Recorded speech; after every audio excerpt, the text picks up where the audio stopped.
வணக்கம். நம்மளுடைய உடல் ஆரோக்கியம், மன ஆரோக்கியம், அதை சார்ந்து வர செல்வ வள ஆரோக்கியம், இத சொல்லிக் கொடுக்கணும் அப்படின்றதுக்காக தான் ஷைன் யுவர் மேக்ஸிமம் அப்படின்ற கான்செப்ட் உருவானது. ஸோ ஹெல்த் அண்ட் வெல்னஸ்ல ஒரு தாக்கத்தை ஏற்படுத்தணும் அப்படின்றது தான் நம்மளோட கான்செப்ட். ஆனா இந்த அடிக்கிற வெயில்ல சம்மர்ல எங்கப்பா மூளை இதை பத்தி எல்லாம் பேசுறத கேட்கிற அளவுக்கு இருக்கு அப்படின்ற ஒரு மனநிலை இருக்கிறதுனால இந்த சம்மர்ல இந்த வெயில்ல நம்மள உடலையும் மனசையும் ஆரோக்கியமா வச்சுக்கிறது எப்படி அப்படின்ற கான்செப்ட் தான் இந்த வீடியோல நீங்க பார்க்க போறீங்க. ஸ்ட்ரைட்டா பாடத்துல போயிடலாம். மன அமைதியும் ஆரோக்கிய வாழ்வையும் எளிதாக கட்டுப்படுத்துவது எப்படி அப்படின்றதுதான் இந்த வீடியோல நம்ம பார்க்க போறோம். வெப்பத்தோடைய தாக்கம் உங்க வாழ்க்கையில என்ன சொல்றது, உங்களோட வளர்ச்சியை தடுக்குதா உருவாக்குதா அப்படின்னு ஒரு கேள்வி வைக்கிறேன். சோ ஒரு கதை ஒண்ணு ஞாபகம் வருது. ஒரு வயதான பெண்மணி இருந்தாங்க. அவங்க எந்நேரமும் ஒரு கவலையிலே இருந்தாங்களாம். அந்த ஊர் மக்கள் வந்து ஏமா நீ எப்பயுமே கவலையிலே இருக்க அப்படின்னு கேட்கும்போது அவங்களுக்கு 2 பெண் பிள்ளைகள் இருந்திருக்காங்க. அவங்களுக்கு 2 பேரையுமே திருமணம் செஞ்சு கொடுத்துட்டாங்க. ஒருத்தங்களை வந்து நல்ல வசதியா தானே, ஓரளவுக்கு வசதியான குடும்பம் தான், நல்ல வசதியான இடத்துல தான் பெண் பிள்ளைகளும் திருமணம் செஞ்சு கொடுத்துருக்காங்க. ஒருத்தர் வந்து ஒரு நல்ல குடை வியாபாரம் பண்ற ஒரு மாப்பிள்ளைக்கு திருமணம் செஞ்சு கொடுத்துருந்தாங்க. சின்ன பிள்ளைய வந்து தானியங்கள், நெல் குடோன் இந்த மாதிரிலாம் வச்சுட்டு அதை வியாபாரம் பண்ற, அதை நல்லா காய வச்சு வியாபாரம் பண்ற தொழில் செய்யறவங்களுக்கு சின்ன பிள்ளைய கொடுத்துருந்தாங்க.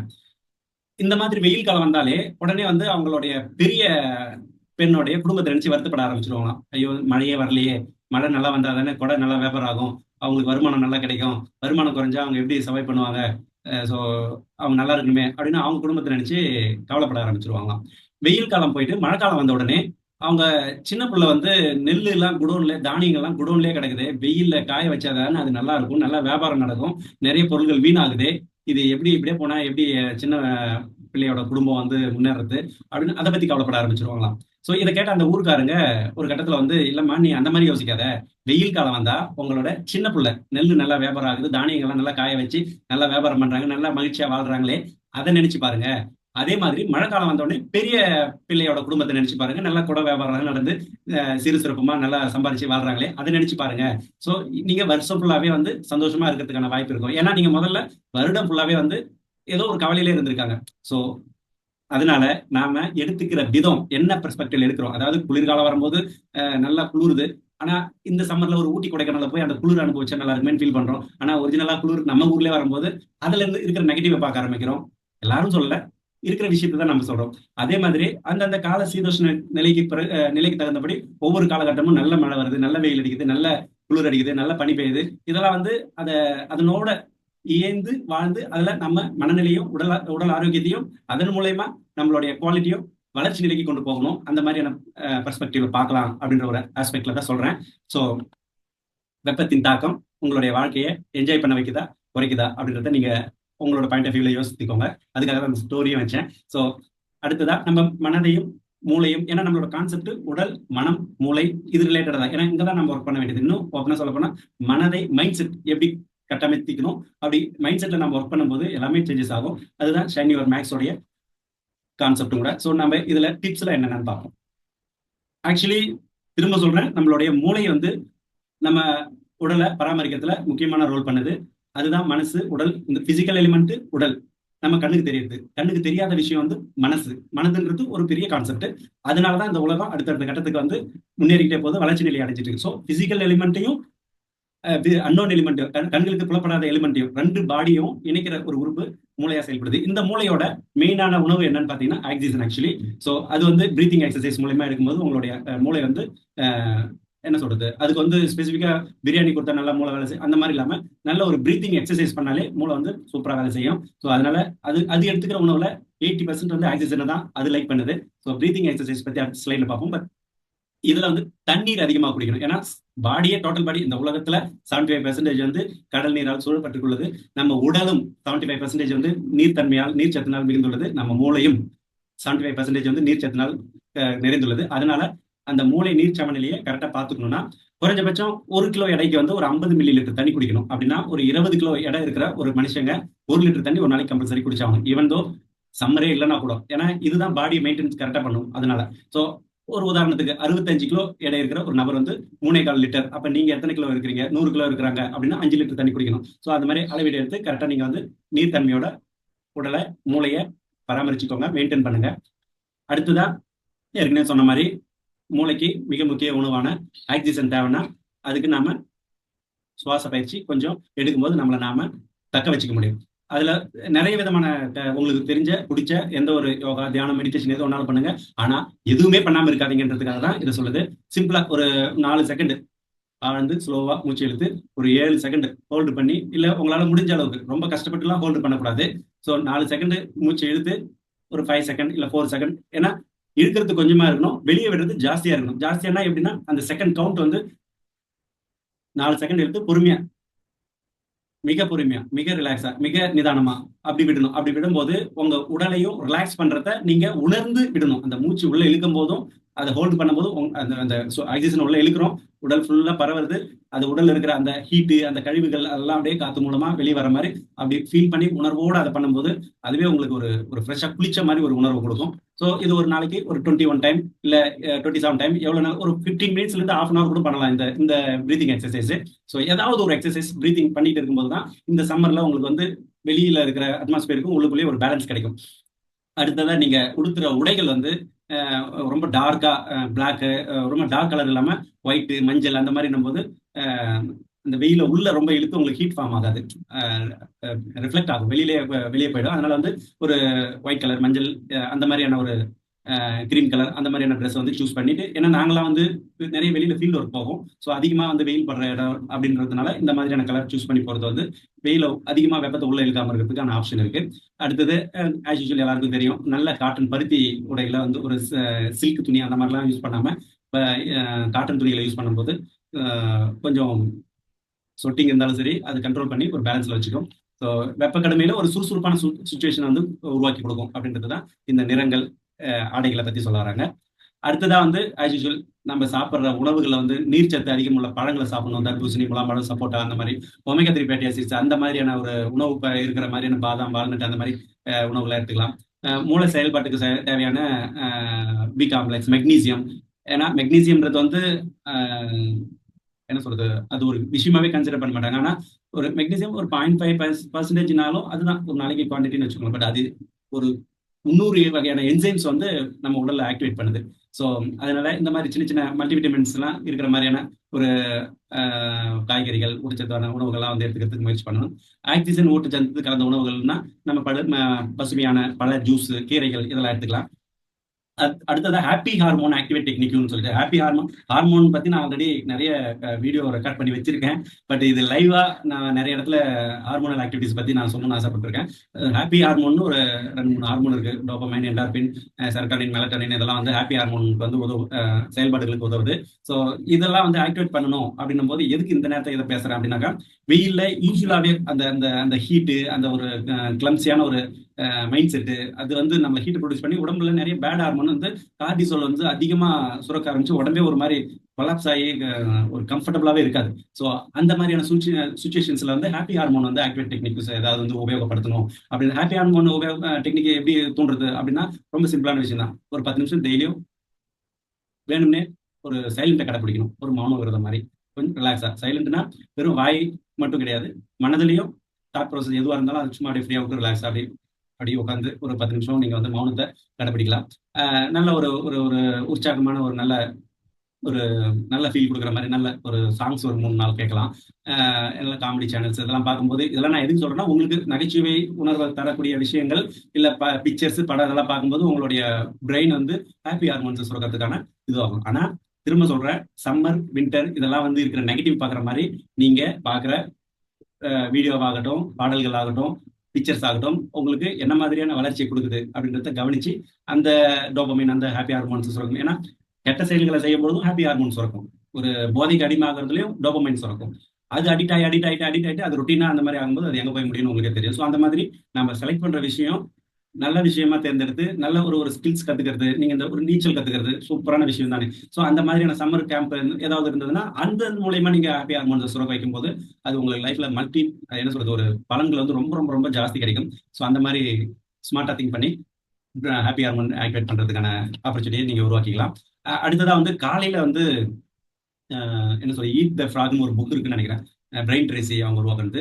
ஸோ அது என்ன சொல்ல வருதுன்னா, ஒரு நாளோடைய ஃபர்ஸ்ட் ஹவர்ஸ்க்குள்ளே அந்த நாளில் செய்ய வேண்டிய முக்கியமான வேலையை முடிச்சிடணும் அப்படின்னு சொல்றாங்க. ஸோ பெரிய தவளையா இருக்கிறத முடிச்சிடணும் ஃபர்ஸ்ட்ல. அதுக்கப்புறம் சின்ன சின்ன விஷயங்களா வந்து கொஞ்சம் மைண்ட் ரிலாக்ஸ் ஆகிடும். ஸோ என்ன சொல்ல வரேன்னா, ஏர்லி மார்னிங்ல வந்து ஒரு 6:30ல இருந்து 7க்குள்ள வந்து பிரெயின் ஒரு 100% ஃபங்க்ஷன்ல இருக்கும். ஏன்னா நைட் ஃபுல்லா ரிலாக்ஸா தூங்கிட்டு ரெஸ்ட் எடுத்துட்டு ஃப்ரெஷ்ஷா இருக்கும், நல்லா ஆக்டிவா இருக்கும். நல்லா காலையில வந்து ஒரு எக்ஸசைஸோ இல்ல பிரீதிங் எக்ஸசைஸோ இல்ல தண்ணி நல்லா குடிக்கும்பொழுது பிரெயினுக்கு தேவையான நல்ல ஊட்டச்சத்து எல்லாமே இருக்கும். ஒரு நாள் ஃபுல்லா நம்ம ஓரளவு சுத்திட்டு நம்ம ஏதாவது முக்கியமான வேலையை செய்யணும்னு ஆசைப்படுறதுக்கும் ஃபர்ஸ்ட் ஹவர்ல ஒரு 6 to 7:30 என்னெல்லாம் நீங்க வந்து எக்ஸசைஸ் பண்ண முடியுமோ அதெல்லாம் பண்ணிட்டு ஒரு 1/2 hour ஒதுக்கி உங்களை முக்கியமான வேலை எதுவோ அதை முடிச்சிட்டீங்கன்னாக்கா அந்த நாளோட முக்கியமான வேலையும் முடியும். பிரெயின் ஆக்டிவான நேரத்துல நல்லா நீங்க ஒர்க் பண்ண முடியும். வெப்பம் அதிகமாக அதிகமாக உங்களுடைய ஆக்டிவிட்டிஸ்லாம் வந்து கொஞ்சம் ப்ரொடக்டிவிட்டியா இருக்காது. பர்சன்டேஜ் ஆஃப் ப்ரொடக்டிவிட்டி உற்பத்தி திறன் வந்து குறைஞ்சிக்கிட்டு இருக்கும் அப்படின்றது தான் இதில் சொல்ல வருது. அதே மாதிரி ஏற்கனவே சொன்னதை ஹாப்பி ஹார்மோன் ஆக்டிவேட் பண்றதுக்கு சின்ன சின்ன விஷயங்கள்லாம் நம்ம பண்ணலாம் அப்படின்னு சொல்லிட்டு நம்ம சுத்தி இருக்கிற சூழ்நிலை வந்து ரொம்ப ஹீட்டா இருக்கும்போது உள்ளுக்குள்ள நம்ம வந்து ஒரு ஒரு ஒரு அமைதியை நம்ம கடைபிடிக்கும் போது நமக்குள்ளேயே அந்த வெப்பமே இருந்தாலும் நம்ம ஒரு எனர்ஜியா ஒரு ஒளியா செயல்படுறோம் அப்படின்னு நமக்குள்ளே ஒரு பிரார்த்தனை ஒரு அஃபர்மேஷன் சொல்லுவாங்க. அது தமிழ்ல வந்து கரெக்டா சொல்லணும்னா ஒரு வேண்டுதல். நாம நல்லா இருக்கிறோம், நமக்கு எந்த வெயில் அடிக்கும், அது அப்படிதான் இருக்கும், அது கிளைமேட் அப்படிதான், நம்ம கம்ஃபர்டபுளா தான் இருக்கும், நம்ம அந்த அந்த சீதோஷ்ண நிலைன்றது அதனோட தன்மை. ஸோ அதுக்காக நாம வந்து நம்மளை போட்டு ரப்சர் பண்ணிக்க வேண்டிய அவசியம் கிடையாது. நாம நம்மளா இருக்க முயற்சி பண்ணுவோம் அப்படின்ற ஒரு கண்ட்ரோல்டு மைண்ட் செட்டை உருவாக்குறதுக்கான சூழ்நிலை தான் அஃபர்மேஷன் விஷுவலைசேஷன் மூலயமா கொண்டு வர முடியுமான்னு ட்ரை பண்ணி அதில் நீங்கள் வந்து ஒரு சப்கான்சியஸ் லெவலில் வந்து ஒரு கம்ஃபர்டபுளாக இருக்க ட்ரை பண்ணுங்க அப்படின்றது தான் சொல்ல வருது. அப்புறம் நம்ம என்ன சொல்றது, நம்ம வேலை செய்கிற இடமா இருந்தாலும், நம்மள வசிக்கிற இடமா இருந்தாலும், இல்லை ஹவுஸ் ஒய்ஃபாக இருந்தால் வீட்டில் இருக்கிற இடமா இருந்தாலும் ஒரு நல்ல நல்ல சூழ்நிலையை உருவாக்கி வச்சுக்கணும். ஏன்னா ஒரு நல்ல காற்றோட்டமான சூழ்நிலை, ஏசி வேணும்னா ஏசி, ஏசி இல்லாத இடத்துலனாக்கா ஒரு மரம் நிழல்ல ஒரு குளிர்ச்சியான இடங்கள்ல குளிர்ச்சி இருக்காது, அட்லீஸ்ட் வெயில் தாக்கம் வந்து பர்சன்டேஜ் ஆஃப் ஹீட் வந்து கம்மியாகும் இல்லையா, அட்லீஸ்ட் 50% கம்மியானாலும் அது வந்து கம்ஃபர்டபுள் தானே. ஸோ அந்த மாதிரி ஒரு நல்ல ஒரு கம்ஃபர்டபுளான இடத்துல வந்து நீங்க இருக்கிறதுக்கு ட்ரை பண்ணுங்க. முக்கியமா கவர்மெண்ட் கூட நிறைய வாட்டி சொல்லுவாங்க, மார்னிங் 11 o'clockல இருந்து 3 o'clock வரைக்கும் நீங்க வெளியில அவசியமா சுத்தத்தை வந்து குறைச்சிக்கலாம். ஸோ எமர்ஜென்சி எதனா இருந்தால் மட்டும் நீங்க வெளியே போங்க. மற்றபடி காலையில 11 மணிலேருந்து 3 மணி வரைக்கும் இந்த டைம்ல வந்து வெயில படுறதை வந்து அவாய்ட் பண்ணிக்கோங்க அப்படின்னு சொல்லுவாங்க. ஸோ இதெல்லாம் வந்து பேசிக் திங்ஸ். இந்த மாதிரியான உங்க சூழ்நிலையை அமைச்சிக்கணும் அப்படின்னு சொல்லிட்டு அதை தாண்டி இன்னும் பாசிட்டிவா பார்க்கணும்னா இந்த சம்மர்ல விட்டா வேற எப்பயும் மார்னிங் 6:30 ஈவினிங் 6:30 சன்ரைஸ் சன்செட் அவ்வளவு பியூட்டிஃபுல்லா பார்க்க முடியாது. ஸோ உங்களுக்கு பிடிச்ச இடத்துல ஒரு மொட்டை மாடியிலயோ இல்லை தனியான ஒரு பிளேஸ்லயோ இல்லை கிராமத்துல இருந்தா ஒரு ஏரிக்கரையிலயோ எங்கேயோ நின்று அந்த சன் ரைஸையும் சன் செட்டையும் பார்த்து அது ஒரு அதை நீங்க பார்க்கும்போது மிட் பிரெயின் நம்ம நடுமுறை பகுதி வந்து நல்லா ஆக்டிவேட் ஆகுதுதான் சொல்றாங்க. ஸோ நிறைய நான் வெளியிலலாம் பாம்பே லோனாவாலாம் போகும்போது ஒரு குறிப்பிட்ட இடத்துல இருந்து சன் செட்டையும் சன் ரைஸ் எல்லாம் பார்க்கறதுக்கு, ஏன் நம்ம ஊர் கன்னியாகுமரியிலே கூட அதை என்ன சொல்றது ஒரு சில இடத்துல பீச் ஓரத்துல இருந்து பார்க்கும்போது அவ்வளோ பியூட்டிஃபுல்லான இருக்கும், அபூர்வமா இருக்கும். நீங்க ஒன்றா ட்ரை பண்ணி பாருங்க. தினமும் தினமும் காலையில ஒரு 6:30க்கு அட்லீஸ்ட் ஒரு 3 நிமிஷம் கண்ணை அப்படியே அகல விரிச்சு சூரியனை பார்க்கும்போது அது நீங்க ஒரு ஒரு வாரம் கடைபிடிச்சு பாருங்க. உங்களுக்கு லைஃப்லேயே மாற்றம் ஏற்படுத்த உங்களால உணர முடியும். ஸோ இதெல்லாம் வந்து சம்மர்ல இருக்கிற அட்வான்டேஜஸ் சொல்லிட்டு இருக்கேன். அதே மாதிரி லிவர் வந்து உங்களுக்கு ஒரு லெமன் ஜூஸ் அந்த மாதிரிலாம் இது பண்ணி, ஏன்னா மூளையை வந்து அதிகமாக தோய்வடைகிறதுக்கான காரணமும் லிவர் ஃபங்க்ஷன்ஸும் வந்து சோர்வடைகிறதுனால தான். ஸோ அதனால கொஞ்சம் ஜூஸ் ஐட்டம்லாம் வந்து குளிர்ச்சியான விஷயங்கள்லாம் குடிச்சு உங்களை உடலை வந்து கொஞ்சம் மெயின்டைன் பண்ணிக்கணும் அப்படின்றது தான் சொல்ல வருது. அதையும் மீறி ரொம்ப ஒரு சில நேரத்தெல்லாம் வந்து ஒரு மாதிரி நெருப்புல இருக்கிற மாதிரி ஹீட் இருக்கும்போது ஒரு ஓரமான நேரம் கொஞ்சம் ரிலாக்ஸ் ஆகிட்டு ஒரு 10ல இருந்து 1 வரைக்கும் ரிவர்ஸ்ல எண்ணிக்கிட்டு வாங்க. கொஞ்சம் மன பதட்டத்தை வந்து குறைக்க முயற்சி பண்ணுங்க. ஸோ சின்ன சின்ன ஆக்டிவிட்டிஸ் மூலியமா தான் நம்ம உடலையும் மனசையும் வந்து ஒழுங்குபடுத்த முடியும் அப்படின்னு சொல்லிட்டு நம்ம வெளியிலலாம் எங்கன்னா வெளியில வேலைக்கு போயிட்டு வந்தோம்னா நம்மளுடைய முகம் கழுத்து பகுதியில் இங்க இருக்கிற நர்வ்ஸ் எல்லாம் வந்து குடலுக்கு வந்து பிரெயினுக்கும் குடலுக்கும் கனெக்ட் பண்ற நர்வ்ஸ் வரும். ஸோ அதனால இங்கெல்லாம் நீங்க நல்லா கழுத்து சுத்திலாம் வந்து குளிர்ந்த நீரால அந்த காலையில வந்து ஒரு பக்கெட்ல தண்ணி ஃபில் பண்ணி வச்சுட்டு நம்ம வேலைக்கு போயிட்டு வந்து வரும்போது ஓரளவுக்கு கொஞ்சம் சில்னஸ் இருக்கும், அந்த தண்ணி எடுத்து இது பண்ணலாம். இல்லை ஃப்ரிட்ஜ் வாட்டர் கூட எடுத்து நார்மல் வாட்டர்ல கொஞ்சம் கலந்து ஓரளவுக்கு ரொம்ப சில்னஸ் வேணும், மீடியமான ஒரு குளிர்ந்த நீரால வந்து நம்ம முகத்தை வந்து கழுவும் போது அதுல ஒரு ரிலீஃப் கிடைக்கும், இன்ஸ்டன்டா ரிலீஃப் கிடைக்கும். அதுல என்ன நான் சொன்னேன் இல்லைங்களா, அந்த நர்வ்ஸ்லாம் வந்து பிரெயினுக்கும் கட்டுக்கும் வந்து கனெக்ட் பண்ற நர்வ்ஸ் இதெல்லாம் வந்து. அடுத்தது இஎஃப்டின்றது எமோஷனல் ஃப்ரீடம் டேப்பிங் சொல்லுவாங்க. பட் அதெல்லாம் வந்து நான் அடுத்த கிளாஸ்ல சொல்றேன். அது வந்து ஒரு 8 பாயிண்ட் இருக்கு இந்த இடத்துல. இந்த முகத்துக்கும் உதட்டுக்கும் நடுவுல இங்க காலர் போன்னு சொல்லுவாங்க, இங்க சொல்லுவாங்க. ஸோ இதெல்லாம் வந்து நம்ம இன்னொரு கிளாஸ்ல பார்க்கலாம். இதெல்லாம் வந்து கொஞ்சம் ஸ்மூத்தா நம்ம அதை டச் பண்ணும்போது நம்ம மென்டலி வந்து கொஞ்சம் மன அழுத்தம் குறையும் அப்படின்றத சொல்ல வருது. அதுக்கப்புறம் உங்களுடைய வெளிப்பகுதியில எப்படி இருந்தாலும் இன்னர்ல வந்து நீங்க வந்து என்னவா இருக்கீங்க அப்படின்றத நீங்க ஒரு விழிப்புணர்வோட வச்சுக்கிறது பெஸ்ட். ஏன்னா சம்மர்ல பாத்தீங்கன்னா மோஸ்ட்லி வந்து குழந்தைங்கலாம் வந்து வீட்டுல லீவ்ல இருப்பாங்க, வெளியில போறதுக்கும் டஃபா இருக்கும். அவங்களால நமக்கு வந்து டிஸ்டர்ப் ஆகும், நம்மளால அவங்களுக்கு வந்து எதுவும் ஃபெசிலிட்டேஸ் பண்ணி கொடுக்க முடியலையன்ற ஃபீலிங் இருக்கும். ஸோ அதுக்கு பெஸ்ட் சாய்ஸ் வந்து எல்லார் கையிலையும் புக்கு கொடுத்து அவங்கள ஒரு நல்ல அழகான ஒரு காத்தோட்டமான இடத்துல வச்சு படிக்க வச்சோம்னாக்கா அதுதான் சூப்பர் டூப்பரான வேலையா நான் நினைப்பேன். ஸோ நீங்களும் ஏதாவது நல்ல புக்ஸுங்களாம் நிறைய வாங்கி படிக்கிறத பழக்கமா வச்சுக்கிட்டோம்னா இன்னர்ல வந்து நீங்க வெயில்ல கஷ்டப்படுறதே தெரியாது. அந்த சம்மர்ல உங்களை அவ்வளோ அறிவார்ந்த வளர்ச்சி நீங்க அடையறதுக்கான வாய்ப்பு இருக்கு. ஸோ அனாவசியமா கவனச்சிதறலை வந்து குறைக்கிறதுக்கும் வாய்ப்பு இருக்கு. ஈவினிங் டயத்துல வந்து ஒரு பார்க்லயோ இல்ல உங்க நிலத்திலயோ இல்ல டெரஸ்லயோ கொஞ்சம் நிதானமா ஒரு ஒரு அடியத்தையும் மைண்ட்ஃபுல் வாக்குன்னு சொல்லுவாங்க. உங்க பாதம் அந்த பூமியில பழக்கத்தை உணரணும். அந்த உணர்ந்து இப்ப இந்த கோயில்ல எல்லாம் வந்து ஒரு பிரார்த்தனை எல்லாம் செய்வாங்க, என்ன சொல்லுவாங்க அது, அங்க பிரதர்சனம்ன்றது வந்து அங்கமெல்லாம் பாருங்க ஒரு பிரார்த்தனை சொல்லுவாங்க, அடி மேல அடி வச்சு நடப்பாங்க. ஸோ அந்த அதை விட இன்னும் ரொம்ப பொறுமையா நிதானமா ஒரு ஒரு அடியா எடுத்து வச்சு நடந்து இது பண்ணும்போது அது ஒரு மைண்ட்ஃபுல்னஸ் வாக்கா இருக்கும். ஸோ அந்த மாதிரி நீங்க நிறைய டிஃப்ரெண்ட் டிஃப்ரெண்ட் டெக்னிக்லாம் சொல்லுது. உங்களுக்கு எது கம்ஃபர்டபுளோ அதை நீங்க கடைபிடிச்சு நீங்க இது பண்ணுவீங்க, முயற்சி பண்ணுங்க. ஸோ ஏர்லி மார்னிங்லையும் அதே மாதிரி 6 to 7லையும் வந்து அந்த குளிர்ந்த நேரத்தில் வந்து ஒரு வாக் போடுறது வந்து ரொம்ப ரொம்ப ஒரு பாசிட்டிவான அப்ரோச். எங்க ஊர்ல எல்லாம் நாங்க விவசாயம் செஞ்சுட்டு இருக்கும்போது ஆஸ் யூஷுவல் காலையில 6 மணி 5 நேரத்துக்கு ஒரு 2 கிலோமீட்டர்ஸ் வந்து வாக் பண்ணும்போது அது ஒரு வித்தியாசமான இருக்கும். பார்க்லயும் வந்து சென்னையில எல்லா பார்க்லயும் வந்து நிறைஞ்சிருக்கும் மார்னிங் வாக்கிங்க்கு, எக்ஸசைஸ் அந்த மாதிரிலாம் சொல்லிட்டு. ஸோ அதனால உடலை ஆக்டிவா வச்சுக்கணும் அப்படின்றதுக்கான ஒரு விஷயம் தான் சொல்லுது. ஈவினிங் அதே மாதிரி 6 to 7ல வந்து மென்டலி வந்து ரிலாக்ஸா யூஸ்வலாவே இருக்கும். சம்மர் காலத்துல வந்து அந்த 6 to 7ன்றது வந்து நீங்க எப்படி உபயோகப்படுத்துறீங்கன்றது வந்து அது நீங்க சூஸ் பண்ணிக்கோங்க. ஆனா அந்த ஸ்பேஸ் வந்து ரொம்ப கம்ஃபர்டபுளா இருக்கும், ரிலாக்ஸா இருக்கும். அந்த நேரத்துல போட்டு வாலண்டரியா போட்டு மன உளைச்சல் ஆகிக்காம இருந்தா சரி. அதே மாதிரி நம்ம ஃபர்ஸ்ட் ஸ்டோரியில ஸ்டார்ட் பண்ண மாதிரி மன உறுதியை வலுப்படுத்துறதுக்கான சூழ்நிலையா இந்த ஆப்பர்ச்சுனிட்டி பாருங்க. ஏன்னா எல்லா ஊர்லயும் ரூரல் எல்லாம் பாத்தீங்கன்னா சம்மர்ல தான் வெளியில எல்லாம் ஊருக்கு அவுட்டர்ல நிறைய பேர். நான் சின்ன வயசுல வந்து குழந்தையா இருக்கும்போது என் வயசுல பிறந்தவங்கலாம் சுத்தி வந்து பயங்கரமா கேம் விளையாடுவாங்க நிறைய. இப்ப வந்து ரீசெண்டா கிரிக்கெட் விளையாடுறாங்க. ஸோ சம்மர் டேல வந்து நைட்டு 12 2 மணி வரைக்கும் வந்து எங்க தெருவுலயே வந்து நெட்டு கட்டி வாலிபால் விளையாடுவோம். ஸோ அந்த மாதிரி ஏதாவது கேமிங்லாம் வந்து அவ்வளோ டைம் வரைக்கும் அந்த மாதிரிலாம் நான் சொல்லல. ஒரு சம்மரை நீங்க வந்து ஒரு ரிலாக்ஸா ஆக்கிக்கிறதுக்கான ஆப்பர்ச்சுனிட்டி தான். ஏன்னா சம்மர்ல வந்து மோஸ்ட்லி வெளியில தான் படுப்பாங்க. ஏன்னா சிட்டில எல்லாம் தான் ஏசி இல்லாம வாழ முடியாது. பட் அங்க வந்து ஏசிலாம் அவ்வளோவா இருக்காது கிராமங்கள்ல. ஸோ வெளியில இருக்கணும், அதை எந்த அளவுக்கு என்ஜாய் பண்ணணுமோ அந்த அளவுக்கு பண்ணுவோம். ஒரு பௌர்ணமி வந்தா நிலாவோட கனெக்ட் ஆகிறது, ஸோ அந்த மாதிரி எல்லாம் வந்து அனுபவிக்கிறதுக்கான வாய்ப்பு நிறைய இருக்குன்ற ஒரு சித்ரா பௌர்ணமி அப்படின்னாக்கா அது நிலவோட நம்ம வந்து இது பண்றதுன்றது வருஷத்துல எல்லா டைமும் கிடைக்காது. மேகங்கள் மறைச்சிக்கும். ஸோ வானமே கிளியரா இருக்கும் நைட்ல. ஸோ அந்த மாதிரியான பார்க்க முடியாத விஷயங்கள் எல்லாம் வந்து சம்மர்ல கிடைக்கும். ஸோ என்னெல்லாம் வந்து சம்மர்ல ஸ்பெசிஃபிக்னு நீங்க முதல்ல ஒரு கூகுள்ல தேடி பார்த்து அதெல்லாம் நீங்க அனுபவிச்சீங்கன்னா அது லைஃப் வந்து ஒரு ஜாலியாக தானே இருக்கும். ஸோ அந்த மாதிரி எங்கெங்கெல்லாம் பாசிட்டிவ் இருக்கோ அதை வந்து பார்க்க ட்ரை பண்ணுங்க.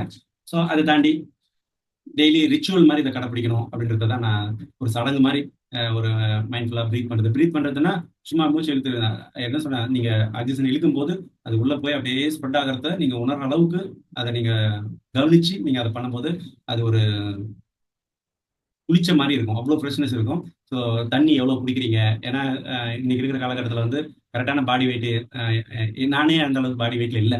நான் வந்து 67 65 இருக்கணும், 72 இருக்கேன். ஸோ அந்த ஹைட்டுக்கு ஏற்ற பாடி வெயிட் வந்து மெயின்டைன் பண்றது ரொம்ப சிரமமா இருக்கு. இன்கேஸ் அது பாடி வெயிட் மெயின்டைன் பண்ண முடியலனாலும் தண்ணி கரெக்டாக எடுத்துக்கிட்டு போது அது மேனேஜ் பண்ணிக்கும். ஸோ அதனால ஒரு நாளைக்கு எவ்வளோ தண்ணி கொடுக்குறேன்னு சொல்லிட்டு ஒரு நோட்டு போட்டு எழுதி வைக்கலாம். மியூசிக் நல்லா பிடிச்ச மாதிரியான மியூசிக் கேட்கலாம். என்ன சொன்ன மாதிரி அஃபர்மேஷன்ஸ், ஒரு பிரார்த்தனை, நம்மள என்ன சொல்றது 10ல இருந்து 1க்குள்ள எண்ணிக்கிறது, உள்ள இன்னர் ஸ்டேட்ல வந்து எவ்வளவுதான் கம்ஃபர்டபுளா வச்சுக்க முடியுமோ, வெளியில எவ்வளவுதான் நெகட்டிவா இருந்தாலும் கம்ஃபர்டபுளா வச்சுக்க முடியுமோ அப்படின்றத வந்து நீங்க எந்தெந்த ஆங்கிள் ப்ரீத்திங் பண்ணலாம், தியானம் பண்ணலாம், மெடிடேஷன் பண்ணலாம், ஃப்ரெண்ட்ஸ் கூட போகலாம், மைண்ட்ஃபுல் வாக் பண்ணலாம். இந்த மாதிரியான விஷயங்கள்லாம் நம்ம பண்ணும்போது மெயினா மார்னிங் 11ல இருந்து ஈவினிங் 3 வரைக்கும் அனாவசியமா வெளியே போகாம இருக்கலாம். இதெல்லாம் பண்ணாலே சம்மர்ன்றது வந்து உங்களுக்கு என்ஜாய் பண்ற ஒரு ரைடா தான் இருக்கும். ஸோ அடுத்த வீடியோவில் வேற டாபிக்ல பார்ப்போம். நன்றி. இதுல இன்னொரு விஷயம் என்னன்னா, இந்த சம்மர் இதுக்கான விஷயம் டிப்ஸ்ன்றது வந்து நானா இந்த சூழ்நிலைக்கு என்ன சொல்றது ஒரு உதவியா இருக்கணும் அப்படின்ற ஒரு கான்செப்டுக்காக தான் நான் பேசுறேன். மற்றபடி ஹெல்த் வெல்த் ஹாப்பினஸ் அதுதான் என்னோட concept, shine your maximum. So இது சம்பந்தமா உங்களுக்கான லைவ் ஷோ, ஃப்ரீ வெபினார்ஸ் எல்லாம் வந்து அடுத்து வர இருக்கு. ஸோ நீங்க தொடர்ந்து சப்போர்ட் பண்ணீங்கன்னா உங்களுக்கு தேவையான விஷயங்கள் உங்க லைஃப்ல ஒரு டிராமாட்டிக் ஒரு சேஞ்சஸ், உங்களுடைய வாழ்க்கையை நீங்க திரும்ப மாத்தி உங்களுக்கு பிடிச்ச மாதிரி எழுதுறதுக்கான 100% வாய்ப்பை, அதுக்கான சயின்டிபிக்கான வழிகளை உருவாக்கி கொடுக்கணும் அப்படின்றது தான் என்னுடைய பல வருட கனவுகள். அதை நோக்கி தான் நான் டிராவல் பண்ணிக்கிட்டு இருக்கேன். ஸோ அது தொடர்ந்து உங்களுக்கு கிடைக்கணும்னா நீங்க கொஞ்சம் சப்போர்ட் பண்ணுங்க. அடுத்தடுத்த வீடியோ போடுறேன். ஸோ சப்ஸ்கிரைப் பண்ணிக்கோங்க. நன்றி.